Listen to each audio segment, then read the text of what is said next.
агар занро дӯстдорӣ кунӣ аз худ меравад. ҳамчунин зеҳният аксари мардои ҷомеаи мо доранд. яъне онҳо ба занҳои никоҳии худашон ягон гапи хуб гап намезананд, вале ба маъшуқҳо ё ки занҳои дуюми пинҳонияшон гапҳое гап мезананд ки ошиқонаву меҳрубонона. чаро ин хел аст? чунки вақте мепурсӣ сабаб, мегӯянд не, ман намехоҳам ки занкалон шавам.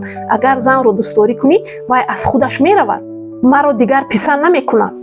мардои муҳтарам, яъне зане ки дар бари шумо дар тамоми сахтию пастиҳо ҳаст, фарзандои шуморо тарбия мекунад, тамоми он рӯзҳоро ба душаш ҳаст, лоиқи гапҳои хуби шумо нест, вале як зани бегонае ки аслан хизмати шуморо кардагӣ ҳам нест ва намекунад, вай лоиқ аст ки ба он шумо шоир шаведу шеър нависед. шумо аз чӣ метарсед? занҳотонро дӯстдорӣ мекунед, шумо зери пои зан намешавед, шумо болои сари он зан мешавед, чунки занҳои шумо ҳам ниёз ба гапи хуб доранд, ниёз ба гапҳои ошиқона доранд.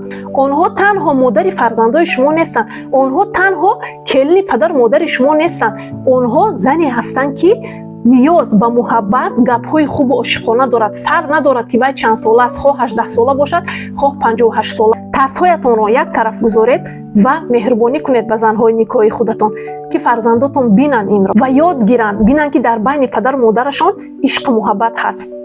лайк ва подпискаро фаромӯш накунед. ба ин гапҳои ман розӣ ҳастед ё на? дар комментария нависед.